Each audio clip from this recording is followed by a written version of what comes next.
Guto Ferreira demitido. Sim, o nosso Gordiola, o técnico mais longevo da Série A atual, foi demitido do Ceará e existem muitas coisas que a gente precisa comentar, né? Entre fatos e opiniões de quem acompanha e de quem não acompanha, existem alguns mitos sobre essa demissão do Guto Ferreira e a gente tem que explorar muita coisa sobre essa maravilhosa passagem pelo Guto pelo Vozão. Então vamos embora. Para começo de conversa, não esquece de seguir o Cris nas redes sociais, tá aqui tudo aqui embaixo, o Instagram, o Twitter, a gente tá lá continuamente fazendo a cobertura do Ceará e de todos os outros times do Campeonato Brasileiro e do mundo, além das lives na Twitch que acontecem 3, 4 vezes na semana. Então acompanha a gente lá e vambora falar do Gutinho. Bom, para começar e você entender um pouquinho do que foi essa passagem do Guto Ferreira pelo Ceará, os números: 94 jogos, 41 vitórias, 30 empates e 23 derrotas. É um saldo bem positivo do Gutinho no Ceará e é o trabalho mais longevo que a Série A hoje acolhia, né? Ele ainda perde pro técnico do Brusque na Série C, mas depois do técnico do Brusque é o segundo trabalho mais longevo no Brasil e o trabalho mais longevo na primeira divisão do Campeonato Brasileiro. Ele começou o trabalho no dia 18 de março de 2020 e está encerrando agora no dia 29 de agosto. Então é um ano, 5 meses e 11 dias. Em termos europeus, isso ainda é um trabalho bem curto, mas em termos brasileiros, especialmente em termos do Ceará, que eu falo com um pouco mais de propriedade, esse é um trabalho bem grande. Até porque o Guto foi o primeiro técnico a terminar uma Série A inteira pelo Ceará. Sempre havia uma troca de técnicos. Essa não, o Guto conseguiu carregar a Série A inteira sozinho, então já é um marco histórico bem importante, tanto para o técnico como para o time. Vamos fazer então uma linha do tempo do que foi a passagem do Gutinho pelo Ceará. A gente teve a saída do Anderson Moreira na sua segunda passagem, uma saída bem complicada, que deixou um amargor na boca dos torcedores, e o Gutinho chegou no meio daquela pandemia, então ele teve muito trabalho, muito tempo para trabalhar com o clube, enquanto não estavam tendo jogos. A gente passou 2 ou 3 meses parados, então ele pôde trabalhar muito bem o aspecto tanto físico, né, de preparação, como o coletivo com o time do Ceará, sem precisar se preocupar com o calendário. Então ele teve um bom tempo e esse tempo com certeza fez toda a diferença, porque na volta ele conseguiu fazer uma das campanhas dos anos mais históricos para o Ceará, que foi o ano de 2020, onde a gente chegou na final do Cearense e foi derrotado pelo Fortaleza. Chegamos na Copa do Brasil nas quartas de finais, o que nesse novo formato, onde os times da Libertadores entram mais na frente do campeonato, foi um resultado completamente histórico para o Ceará, eliminando inclusive o Santos nas oitavas de finais, que era muito favorito. Perdemos para o Palmeiras nas quartas, que viria a se sagrar campeão, e o Ceará, em meio a uma crise de Covid, perdeu o Vina, que era o principal jogador. Então assim, era um resultado aceitável, foi uma campanha vitoriosa para o Ceará no final das contas. Talvez o principal fator aqui seja a Copa do Nordeste, onde o Ceará, mesmo com um time que não era favorito, foi campeão invicto, ganhando do Bahia em território baiano, lá em Pituaçu. Então é um resultado histórico que vai ficar para a carreira do Guto Ferreira. E por fim, talvez o mais importante, o Brasileirão de 2020, onde o Ceará termina na 11ª colocação, que é a melhor colocação do Ceará em pontos corridos, né? Desde que o Brasileirão lá em 2003 acabou se tornando essa competição que a gente conhece hoje. Essa é a melhor campanha que o Ceará conseguiu traçar e foi com ele o Guto Ferreira com 52 pontos na 11ª posição, conquistando mais uma vez, depois de 10 anos longe de competições internacionais, a classificação para a Sul-Americana, e aqui pela primeira vez buscar um confronto internacional que o Ceará ainda não havia conseguido. Então é uma Série A histórica. Em termos históricos, em termos de campanha, o Guto Ferreira é um dos técnicos mais importantes da história do Ceará. Em 2021, já nesse ano, chegamos na final do Campeonato Cearense aos trancos e barrancos. Na terceira fase da Copa do Brasil, perdemos na primeira fase que disputamos, já que já estavam classificados por conta da Copa do Nordeste. Na Sul-Americana, ficamos em segundo no grupo C, que era o grupo de Bolívar, Jorge Wilstermann e Arsenal de Sarandi, perdendo a classificação na última rodada com aquele famigerado jogo contra o Jorge Wilstermann. Na Copa do Nordeste, um dos resultados mais doídos, que é a final, que nós ganhamos o primeiro jogo na Bahia e perdemos a volta, acabamos sendo desclassificados nos pênaltis e perdendo esse título para o Bahia. E o Guto Ferreira deixa o Ceará na 18ª rodada, no 8ª posição, com 24 pontos em 5 vitórias, 9 empates e 4 derrotas. Dado o caminho, aqui a gente precisa entender algumas coisas que fortificaram essa saída do Guto Ferreira. É claro, o torcedor não pode deixar de mencionar que teve essa tetra-eliminação: Copa do Brasil, Sul-Americana, Copa do Nordeste e o Campeonato Cearense. Isso é muito doído, é claro, principalmente porque 2 delas foram para o rival, foram para o Fortaleza, então isso conta muito. Não tem como você dizer que é só a campanha do Campeonato Brasileiro. O Guto vem sendo contestado há muito tempo, mas ele fez sendo mantido pela diretoria e, na minha visão, de forma muito correta, porque o trabalho era muito bem feito. Mas o Guto é contestado há muito tempo. Parte da mídia, que talvez não acompanhe o Ceará de tão perto, acha que essa demissão do Guto Ferreira é algo injusto e absurdo.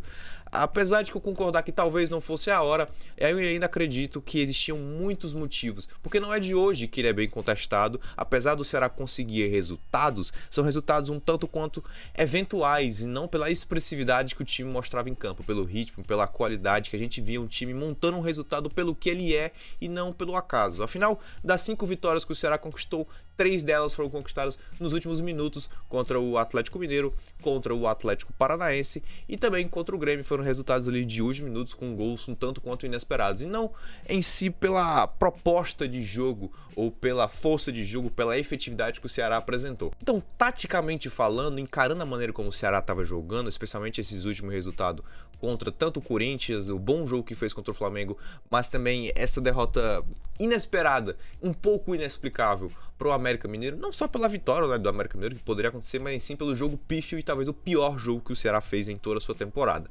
Então entende-se tecnicamente a saída do Guto Ferreira como uma forma de renovação, mas não é só isso que a gente precisa analisar não. Em primeiro lugar, a campanha do Ceará. O Ceará está em 8º lugar com 24 pontos, brigando forte por uma vaguinha na pré-Libertadores. Em geral, essa seria uma classificação que estaria sendo muito comemorada, mas existe um fator diferente nessa temporada. Muitos torcedores dizem que o Fortaleza está influenciando no Ceará porque estão na 3ª colocação, segundo agora, se não me engano, por conta do trabalho do Juan Paulo Vojvoda, que é um técnico que chegou de maneira muito desconhecida, não era um nome visto no mercado brasileiro, mas chegou, conquistou os torcedores do Fortaleza, está levando eles a uma classificação, tentando até brigar pelo título, mas com certeza uma classificação inédita à Libertadores, está bem próxima. E é claro que isso coloca uma pressão em relação ao Guto. Mas aqui é bom esclarecer. Muitos torcedores acreditam que é uma perseguição em relação a preciso estar na frente do meu rival. Eu acredito que não seja isso. Eu acho que passou do tempo em que Ceará e Fortaleza precisam se preocupar estritamente com o que o seu rival faz e ficar na frente dele e tá tudo bem. Não, acho que não funciona mais assim. A visão hoje é diferente. Mas o Juan Pablo Vojvoda tem sim influência no trabalho do Guto por uma razão. O Fortaleza, no começo da temporada, tinha um elenco que era, no máximo, igual em qualidade ao Ceará, mas na verdade uma análise majoritária era um elenco bem menos fortificado que o do Ceará. O Ceará foi considerado bem mais favorito em relação ao Fortaleza, especialmente pela campanha que fez no ano passado, em ficar na 16ª posição e escapando por um fio de cair para a Série B. Então acreditava-se que o Ceará ia ter um ano bem superior ao tricolor, mas o Vojvoda mudou as suas perspectivas. Então, primeira coisa é que se acredita que o Ceará tendo um elenco parecido com o elenco que tem no Fortaleza, os clubes poderiam resultar em campanhas parecidas, mas o Vojvoda desbalanceou essa categoria. Então eu acredito que onde o Vojvoda está influenciando no trabalho do Guto é em abrir novos horizontes, de você perceber que não é porque de repente o seu orçamento é menor, que as suas estruturas são menores em relação ao Atlético Mineiro, ao Flamengo e ao Palmeiras, que você não pode conseguir os resultados. O Fortaleza vem conseguindo e com muito mérito. E assim o Ceará pensa, eu tenho um elenco que é tão bom quanto o elenco do Fortaleza, por que eu não estou conseguindo os mesmos resultados? Então eu acho que é aí que entra a presença do Guto Ferreira nessa rivalidade com o Vojvoda. Não é só pela rivalidade com o Fortaleza, mas sim pelo Fortaleza do Vojvoda ter conseguido abrir as possibilidades e as mentes dos torcedores de times como o Ceará, até como o Bragantino ou o Bahia também, de olhar e falar, sim, nós temos a possibilidade de almejar muito mais do que só uma briga contra o descenso ou uma vaguinha na Sul-Americana. Hoje, especialmente com as 6 vagas garantidas de Libertadores e com os times do Brasil, com 3 na semi da Libertadores e 2 na semis da Sul-Americana, as possibilidades de classificação para a competição internacional mais importante da América ficam um pouco mais visadas e cada vez mais possíveis. Então entenda, a saída do Guto Ferreira não tem protagonismo do Vojvoda ou por conta do trabalho que ele vem realizando no Fortaleza, mas com certeza o que o Vojvoda vem fazendo lá abre as possibilidades do torcedor conseguir imaginar que o Ceará conseguiria chegar em um plano muito superior ao que estava trabalhando hoje. Então, nesse sentido sim, não da rivalidade, mas sim de entender que o Ceará era capaz de alçar voos muito mais altos. Existe um ponto também que é um pouco chato de falar, mas ele precisa ser mencionado, que é o contexto político. Lembrando, como eu falei anteriormente, o Guto passou por uma tetra-eliminação que é bem complicada, e isso acaba gerando uma insatisfação contínua do torcedor, e qualquer vacilo que o técnico comete, é claro que a responsabilidade vai cair sobre ele, especialmente depois de um trauma. Então, entenda-se que essa pressão sobre o Guto já caía fazia muito tempo, mas a diretoria vinha mantendo, na minha opinião, repito, de forma certeira, porque o trabalho do Guto é muito bem feito, e existia aqui um contexto político que precisa ser abordado. O Robson de Castro, que é o atual presidente do Ceará e muito querido por parte da torcida, vem sofrendo muita pressão pelos resultados, conseguiu fazer uma manobra política dentro do estatuto do clube para tentar o seu terceiro mandato, que de forma geral seria impossível, porque só se permite 2 mandatos seguidos do mesmo presidente, mas ele conseguiu fazer uma manobra para tentar essa reeleição e adivinha, essa campanha começa nesse final de semana agora que passou, do dia 28 e 29.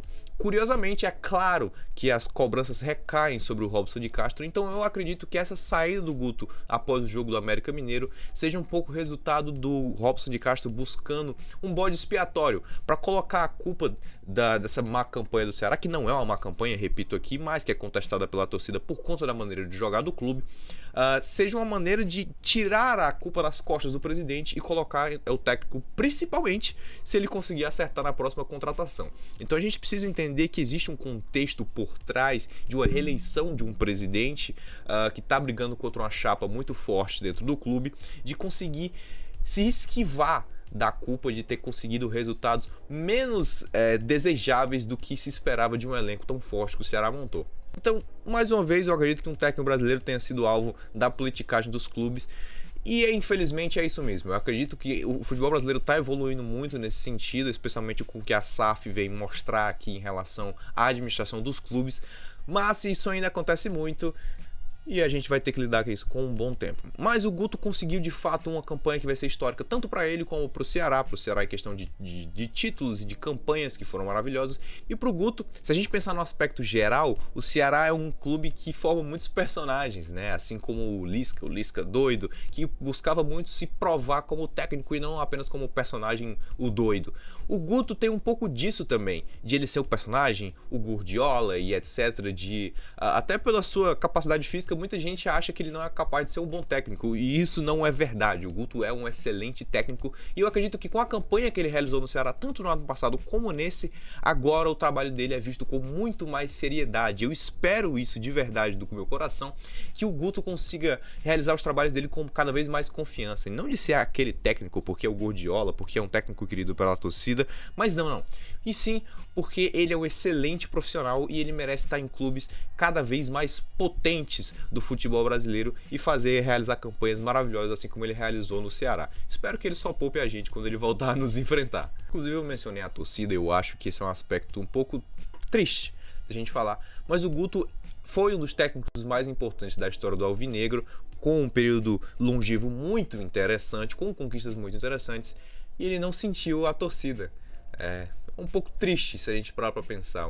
Mais de 1 ano e 5 meses sem a torcida pisar no Castelão, e todo esse período de pandemia foi nas costas do técnico Guto Ferreira. E infelizmente ele sai do Vozão sem poder sentir o clamor da massa. É uma pena.